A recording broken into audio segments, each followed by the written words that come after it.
I go ahead and share the live, you feel me, all that good shit, bro. We finna go ahead and get into this shit. If y'all on the YouTube, y'all make sure y'all subscribe. Go ahead and like, comment, you know what I'm saying, subscribe like I just said, share the video. Whatever y'all want to see next, comment down in the comment section below. This shit says, boyfriend killer realizes the police know her secret.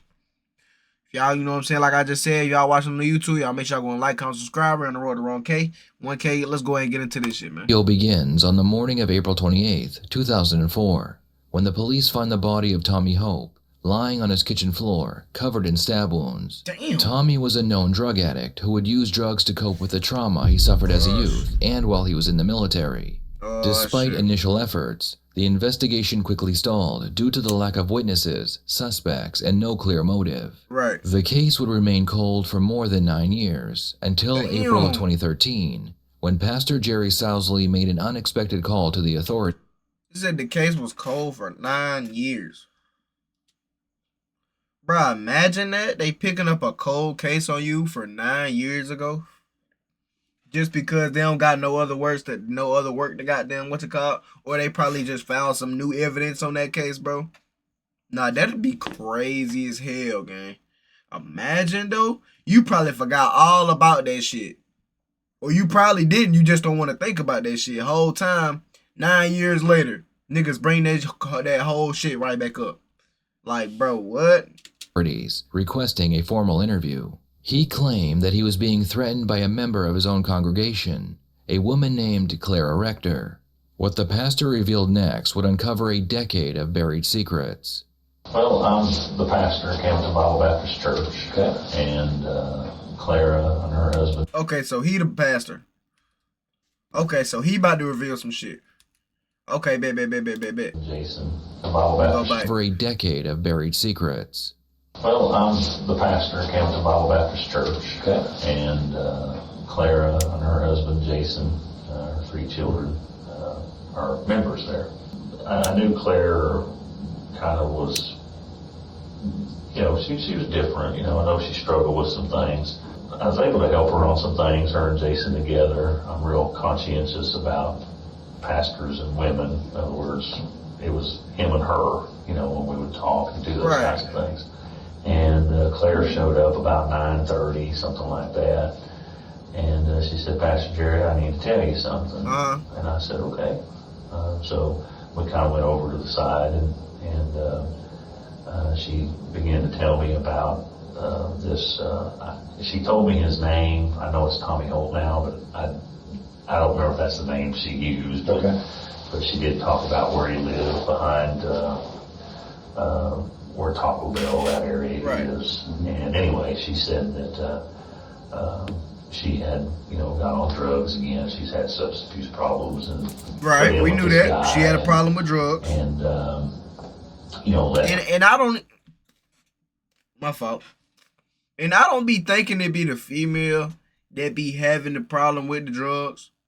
Cause they gotta get it from somewhere. Y'all know where they getting it from. They getting it from they nigga, man. They niggas providing them with these bullshit ass drugs. You know what I'm saying? The nigga already strung out, so he gonna give it to the girl that's not, you know what I mean? But she don't give a fuck because she fuck with these type of niggas. You see what I'm saying? So it's like, it's weird, bro. It's weird, man. She fuck with these type of niggas, but she know this shit is bad for her, and she know that she usually don't do this type of shit. You feel me? But it's the type of nigga she into. Shit like that. Her husband and kids and all these things. And then she just was telling me these things. And then she just kind of stopped and put her head down. And she said, and I killed him. What? Just kind of matter-of-factly. And I said, what do you mean you killed him? And she said, I stabbed him. You know, and you know, I didn't really know what to say. I don't remember exactly what I said. It was 4th of July. And she said, and I know that it wasn't the drugs. You know, she said, I knew what I was doing. Oh, wow. I was mad because he wouldn't give me the drugs that I wanted, and I killed him. See? And, oh, wow. Jason said, we went and saw the lawyer. He said that we don't have to say anything, that the burden proves police. So we just kind of need to forget about it. And I was like, said, what? And Claire, she was sitting on the pastor's side. She said, now, Pastor Jerry, if you feel like you need to do what you got to do, you go ahead. We won't be, I always felt like she was wanting to, but her family was and the people, yep. And I didn't really know what to do. Now I wish I would have went ahead. I called the Christian Law Association just to see, what they said, well, you don't have a legal obligation to. So you mean to tell me he thought about that shit for 9 years and he just now saying something? After 9 years, damn near a decade, now you want to say something about this shit? The pastor explains that Clara had told her husband and her family what she had done, and after speaking with him and their lawyer, they decided it was best not to go to the police. The detective wants to know why the pastor decided it was time to report the murder. What? And he is shocked by what the pastor tells him. Now, in the meantime, during all that, she began to, leave a note on my desk. And they were, I don't even remember the subject matter, but it was just maybe a Bible question, but I didn't like it. And again, I told Jason, I said, Jason, Claire leaves me these little notes. I said, I don't want people getting the wrong idea, and I'm real uncomfortable with her doing that. So I appreciate it, she wouldn't do that. He said, and this kind of went on, and it wouldn't happen for a while, then I'd get another one. And then I got one time, and they were, it's almost like a teenage kid, that's just, and she would sign it with a heart and love CJ. And again, every time I'd tell Jason, and finally I got where I could talk to Claire. I said, Claire, you got to send me these notes. Oh God, you ain't got to. You feel me? You ain't got to keep putting these notes on my desk if you want me to break your back in, Claire. You already told me you killed this nigga. What you telling me for? I'm just your pastor. I'm trying to, You want me to break your back in? This time, It's like the pastor getting to her in this type of way that it's like she's attracted to him or some shit like that. Like she's sending him notes and shit. Why she not doing that to her husband? One morning I got up real early to go deer hunting. It's 4:30 in the morning, and there's a note taped to my car door, and I don't remember what it was about. And she was complaining about something that happened in the church. I don't remember, letting my wife kind of know these things too, as it was going. He got a whole wife, you see what I'm saying? And these were sporadic, several weeks, a month or two go by, nothing would happen, and those types of things. Then I got a note from her. She came to church on a Wednesday night, which she don't do very much. Right. And I noticed when I was teaching that she spent her whole time writing, the whole time. And I had to take, the bus driver wasn't there, so I took the kids home, and I come back, and there's a letter on my desk from her. And she's complaining about how she feels left out of the church, and that her and her family are probably going to go find another church. And then she wrote that, plus, you're a big distraction to me. Something along the lines, you're very attractive. I told you. The word she put. I don't have it anymore, but and she came in, and my office has windows. You can see in the window. I told you. And I left the door open, and I told her, I said, Claire, that was very inappropriate. You cannot do that. And I'm a pastor. I'm looking at these things from a spiritual standpoint. I said, that's of the devil. It's right out of the pit of hell. I said, that destroys churches. It destroys families. I'm married. I got a family. You have a family. I said, it's uncalled for. You need to stop doing that. And she said she was sorry, and that she wouldn't do it. But it was Tuesday. I came in, and there was this little spiral notebook that opens this way. Not like yours, but something like this. Yeah, like that. But yeah, about that size. About like that, but with a paper front. And on the front of it, it just had random stuff written all over it. This is my book. This is a story. Read it. Tell me what you think.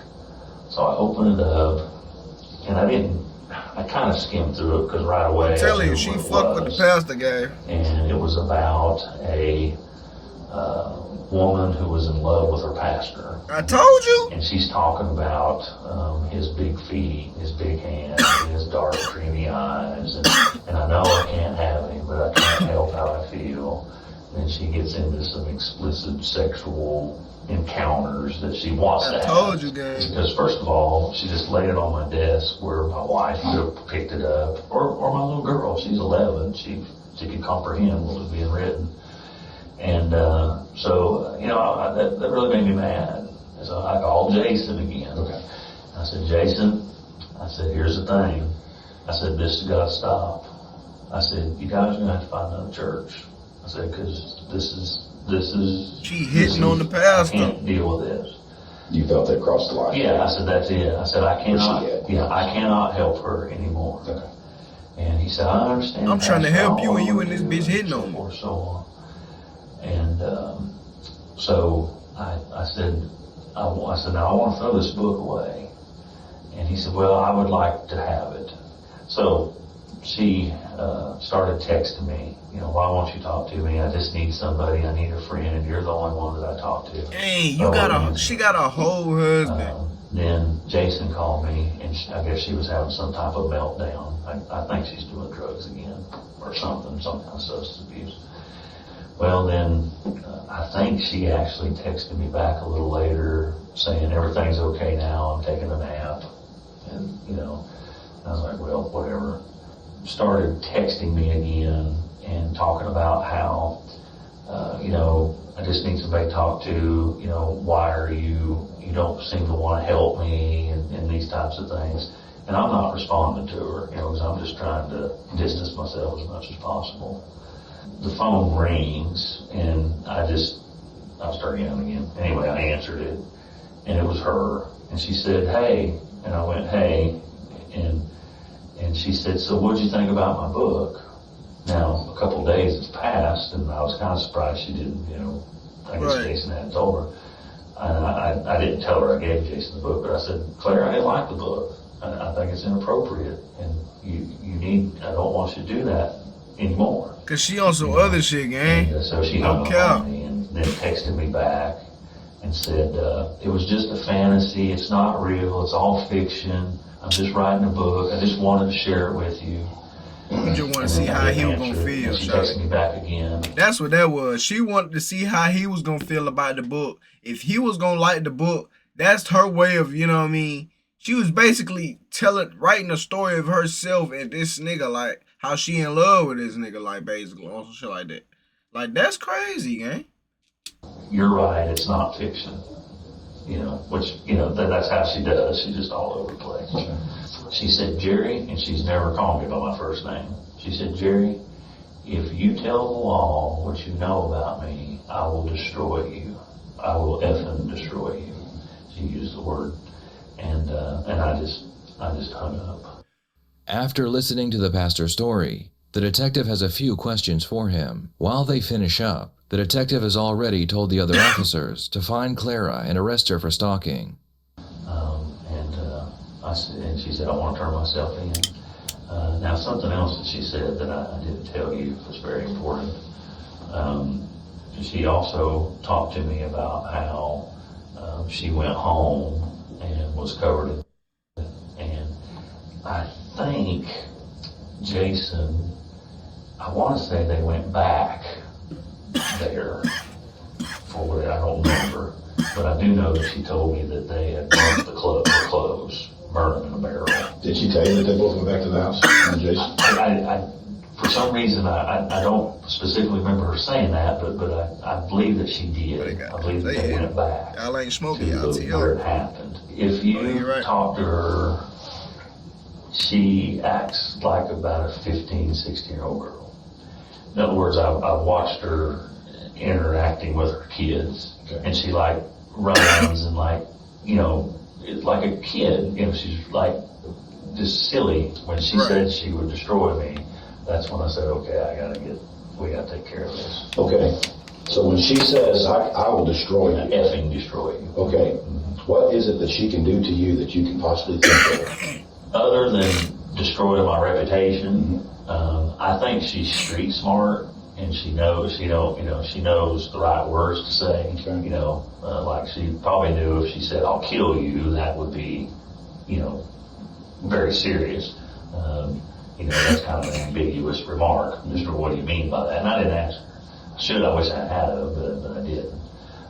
I just took it as, you know, like my reputation, you know, and she probably would, you know, say things, you know, that aren't true. My one fear was, what if she went crazy again and killed somebody else? Right. And me know. Imagine the guilt. You know, so it's just kind of come about, you know, it's time to do something. Yeah. Well, I think we all agree that this is the right thing to do. It's a hard thing to do, but sometimes, and I think I've heard you say it, the right thing is hard. Yeah, that's exactly right. And sometimes you just gotta do it. He wanted to fuck her. He just had a wife. On God, I believe he wanted to smash, but he just had a wife. I ain't gonna lie, if he ain't had no wife, he would have smashed that. Especially, alright. He had a family and he was a pastor. He had too much to lose. Damn, excuse me. Had that water. He had too much to lose. I ain't gonna lie. He had way too much to lose. She ain't had shit to lose.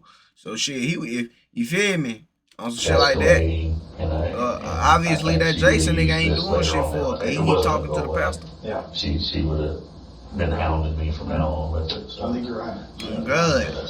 He The can't be pastor doing was that. allowed to go home, and no charges were brought against him for knowing about the murder and not telling the police.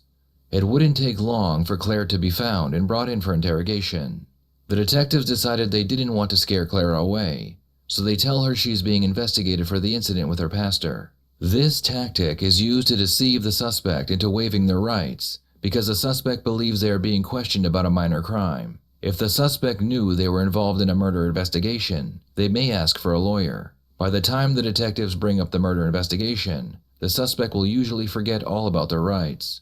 I think the reason why you're being held here is because I guess there was an issue with your pastor with this notebook. This whole thing came up, okay?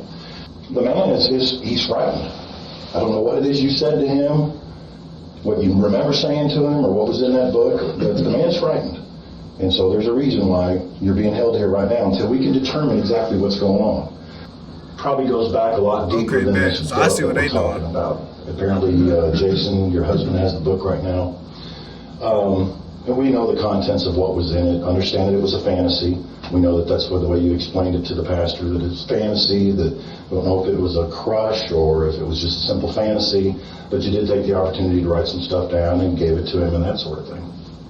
I had feelings for him that I wasn't going to act on, and I knew that it was wrong to have them, and I couldn't explain it to him any other way. So I just wrote it in a story, and I wanted him to know that I would never do that. The man didn't trust me, and I just wanted him to be able to understand where I was coming from, and that I wouldn't, that's how I felt, but I would never do anything about it. And that's all I wrote. Okay. We're just trying to understand what your intentions were ultimately, because like I said, the man's frightened. You kind of frightened him. I just wanted him to know how I was feeling, and so that he wouldn't be scared to help me, because he's so worried about his image that he won't even come and visit and pray with us or help us. And so I just wanted to tell him how I felt before I left. I never threatened him. She never. Claire, I never hurt him. Did you tell him when I think he called you, it seems like he said he called you. His wife called me. And said, I think he told me that he didn't want you to come back to church or don't, or that something about the book was inappropriate. Yeah. And then you said something about, I'll ruin you. No, Did you say, what was it that you said to trigger all I him? said, if you tell a bunch of people what I said in that book, Okay. then I will make you pay with the tip of my pencil. And all I meant was that I'll let other people read that book. That's all I meant. All I meant was I will... But I didn't want to let anyone else read my book except Pastor Jerry, because it was about him. And if he couldn't handle the truth about that, then I wasn't going to write at all. And he couldn't handle it. Now I'm in jail. I didn't mean it. It was partly true and partly made up. It was just a story. I don't understand why I'm in jail for this long. Why I didn't mean to make him feel scared. I was trying to tell him that I wouldn't. He didn't need to be scared of me. He's a chicken, you know. He's a kind of a wimpy guy. He calls the police for anything. I can't remember the exact thread. You can say it again what you told him. I said, if you tell anybody what I wrote, I'll make you pay with the tip of my pencil. Okay. Because I didn't let anybody else read it. And I told him that nobody's read it except me and you. Okay. And so it's not really a threat to him what's in the book if it's something that is only between me and him. Right. And nobody else even knows about it. How is that threatening? So I didn't want him to go telling everybody about it. I can still hear though, yo. I didn't know he was going to get so upset. There's nothing worse in my book than what's in the Bible. There's nothing worse in what I wrote than what's in the Bible. Told me in there that I'm going to prison for like 4 years because of this, and I didn't know that I was doing anything wrong. He kind of inferred, Claire, that you'd, like in the past, that you'd had a drug problem. Yeah. Then, yeah. was that a long time ago, or was that? Oh, it's pretty much been pretty consistent with different things over the years. What were you into? Oh, I used to do math, and at first I did coke, and then I got into math, and then Oh hell, pain pills, pot. Oh gosh. Just whatever I could get my hands on, but I was doing better until recently. The detectives decide it's time to tell Clara the real reason why she is being interviewed. As soon as the detectives begin implying that they have more to talk about, Clara's expression changes and she appears very worried. Part of the reason we're here today, Claire, and that's why, I wanted to talk to you about it, but I wanted to be honest as well. As far as what's going on and why we're right. here. We finna get into the murder, baby. We've talked to the pastor. What I'm here for. And he's been, from what we know of, honest about what he said with his understanding of the things you said in the notebook. And he told us some other things too, and things that we already kind of knew. I've been working this area 16 years, and mainly homicide. And so I've been around here, been doing this a while, and he said homicide. We go to different churches, but I'm a Christian too, and I believe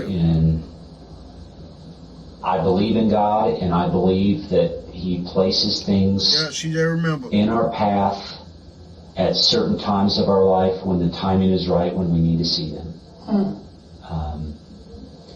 And so I think I know what you're referring to. What do you think it's about? I lied to Pastor Jerry last summer because I was tired of working at the fireworks stand. I told him a bunch of stuff. One of the reasons I wanted to come in here, and Eric and I needed to speak with you about all this, is because what I see is kind of a gathering together of pieces where it's like the timing is right. And I feel like somebody's trying to tell me something, and if you're a believer, I think you would see that somebody's trying to tell you something. But what we do know, because I talked to you a long time ago, many, many years ago, and what you told me back then was that, you had had an affair with Tommy, and that you and your husband were having problems, and that he's the one that got you addicted to drugs. I'm the one that interviewed your husband Jason also. Went out, he was working back then, because he was on the job site. And a detective, Mike Schmidt, and I talked to Jason, and he said the same thing. He told us flat out, he said, guys, there was a time when I wanted him dead. He got my wife addicted to drugs. The whole reason she was in drugs is because of that man, and he flat out told us, I'm glad he's dead. I'm glad all this happened because I didn't like him. And you know what? Had I been in his shoes, I would have said the same darn thing. I would have had the same feelings. The detectives knew that if they let Clara believe that the only evidence they had was the pastor's testimony, she would either deny telling the pastor or say she was lying to him to get his attention. With that in mind, the detectives spend the next 30 minutes explaining to Clara that DNA investigation has come a long way, and they are able to put her at the scene. Oh, she For whatever reason, things happened that day and got out of control. Whole time she thought she was in there for a goddamn stalking thing she did on her pastor 9 years ago. She really in this bitch for a murder she did in this bitch 9 years ago that she told to her pastor. Nah, bro, this shit is... Nah, bro, this shit like TV. This shit like The only Tubi. I ain't gonna lie. options for guys like us when we look at this is either a person is cold-blooded and they're evil and they planned it, or it happened by accident. It was an accident because I didn't think about it before it happened. It just happened. That's what I believe. But it doesn't matter because I deserve to be in jail for the rest of my life. And that's what I told Pastor Jerry, and he didn't I know, care. you tried to tell him. You did, and he said that. And I scratched my head why a man of God didn't help you there. I wish I had an answer for you. But we're here now, Claire. Well, what do you want me to do? And here's what I think you need from this too. More importantly, it's not about what I think what you need is to. I need you to just tell the truth. I want to. Okay. I'm gonna be quiet. Just tell me how and Oh God, like what the hell? happened. Just tell the truth. He was supposed to get some coke. And he's like, well, come back to, later on, sneak out and come back and we'll get high. So I did. I snuck out of my house in the middle of the night because I really wanted to get high. On some coke. And I showed up down there and the door was locked and he wouldn't let me in, so I had to crawl in through the window and I talked to him for a while, and then he didn't save me except just a little bit. And so he gave me enough that I got really, really high. But then there was no more. And we just started fighting and arguing. And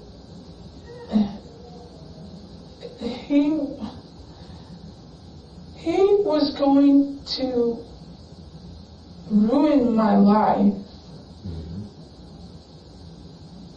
And I thought that the only way that I could get my husband to not be mad at me for sneaking out and doing drugs and going back to Tom's. Damn. I couldn't see any other way out. I was desperate. All I wanted to do, I wanted to be free from it. Okay. And we just started fighting, and She wanted to I be just free. grabbed the first thing that I saw and just jumped on his back and started fighting with him, screaming at him that I hate you, I hate you, I hate you. And you was stabbing his And then ass. all of a sudden he just fell over. At first he was walking around and he's like, he went to the bathroom and he looked at his neck and he grabbed my arms and he made me throw the knife out. And I thought, you're going to be okay. And then he just fell over and I just kind of sat there. I'm like, what the hell just happened? And I didn't know what to do, so I just grabbed the knife and then I grabbed his wallet because I thought it would make it. I didn't want to get in trouble. Yeah. So I just jumped out the window and I ran. I knew I did something wrong. And I knew I was going to get in trouble, but then Jason, I told him what happened and He didn't want you to get in trouble. he didn't want me to get in trouble, and I don't want him to get in trouble. We got kids, Yeah. Well, that's why you need to tell the truth. I burned my clothes and I used a grinder and ground up the knife so it was gone. But that's 9 years ago, gang. Okay. They could have really got away with that shit if she wasn't so in love with her pastor and on drugs. She vented to this nigga and told her about the killing she did. She dead ass could have got away with that shit though. Slick, can't lie. It was a cold case. If she didn't tell that pastor gang, on my life, she would have got away with that. 100%. She would have got away with murder. But she told the pastor. And he didn't turn me in.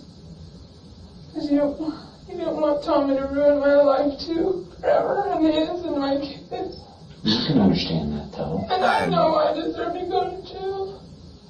Can you just not make Jason go to jail for anything? He didn't do anything. That's why I told Pastor Jerry, because Jason didn't do anything wrong. Here's the thing. You're being honest about what happened. And we're going to make sure we get to the truth of that. But to protect Jason, as far as doing the right thing, we need to make sure we're completely truthful about it, because we're going to go back. We're going to have to go back and ask Jason, talk to him. But he didn't do anything, I know he wasn't there. anything wrong.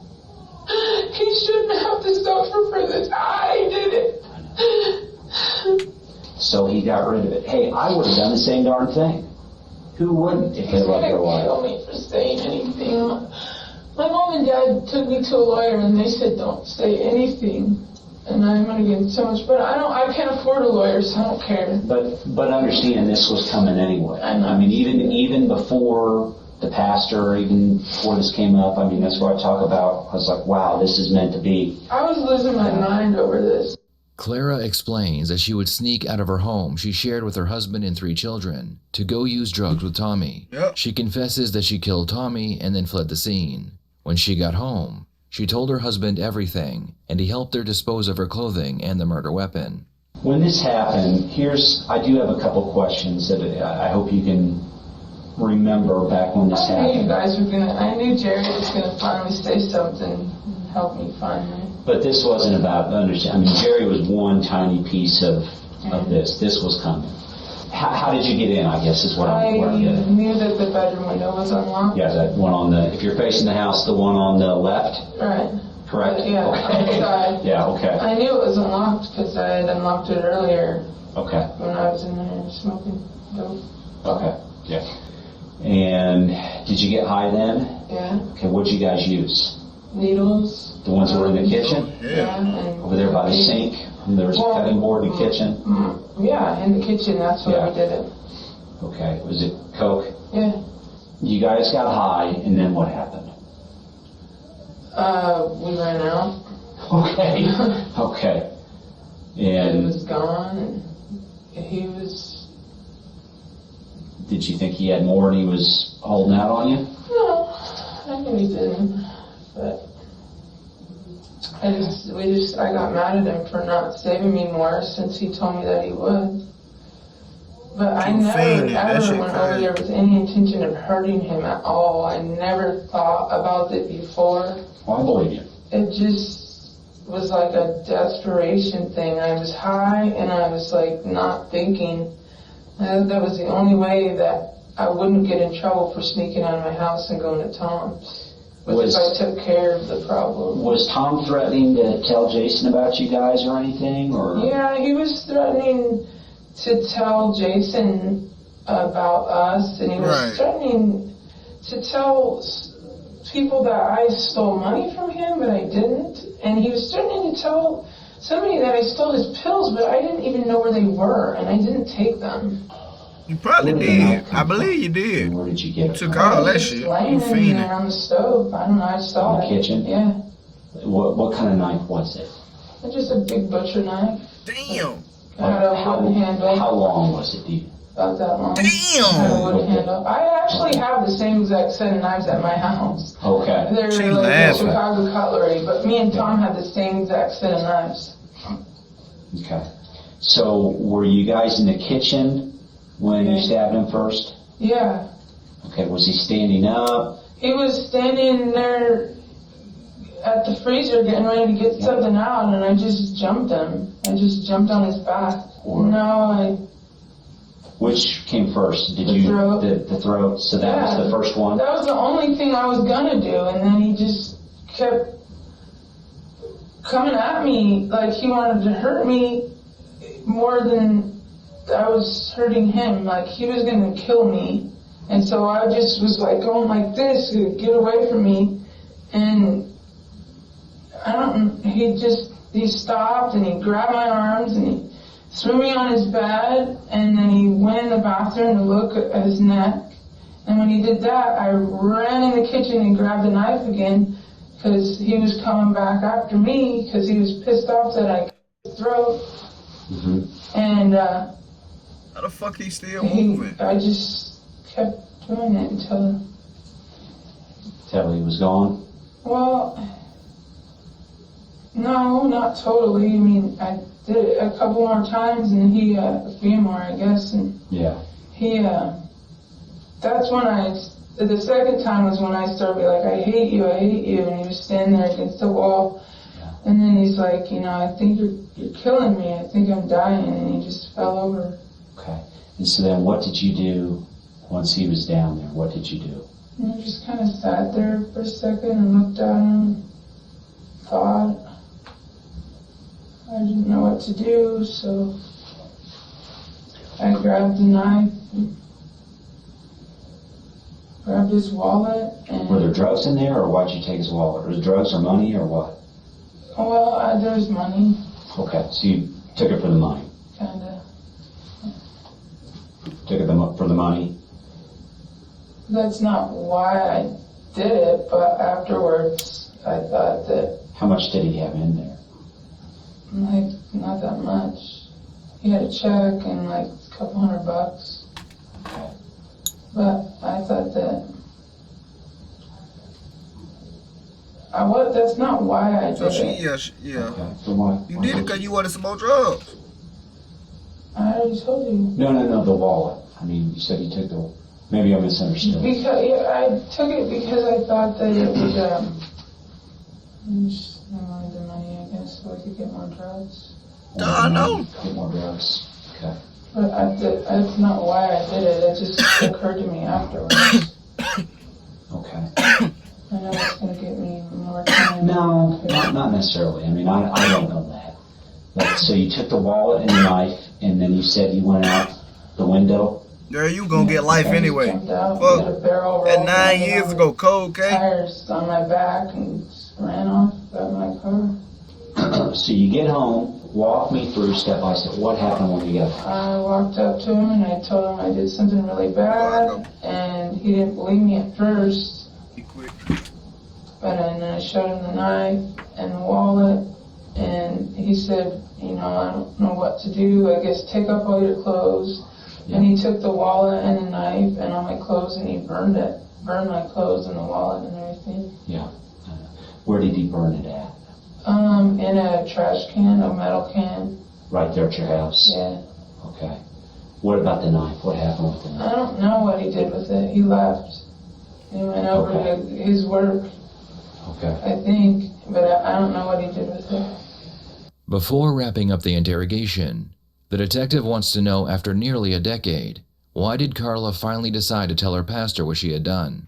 Why do you think after all these years, I mean, you went to your pastor, in July is what he said, the week of July 4th. Right. What do you think led you up to the point to where you decided it's time to tell somebody?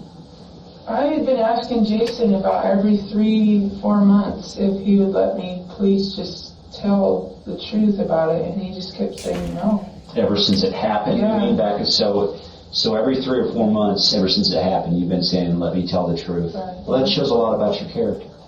Shit like No, it that. does. I mean, everybody makes mistakes. Murderer. Now, I have a character problem. here's the difference, though. Somebody doing a murder and saying, you prove it, I'm not going to tell you anything, and somebody saying, I made a terrible mistake, and I've been trying to make it right for years. My life is over anyway. It doesn't matter. What it matters, I think, is between you and God. Right. That's why I told Jerry, because between me and God, if I don't tell the truth You're right. before I die, I'm going to be a liar when I get to heaven, and I don't want to be.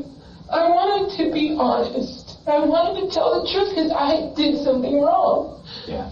And it doesn't matter to me what happens to me. I just don't want my children to get hurt for something that I did when I was just being stupid and getting high.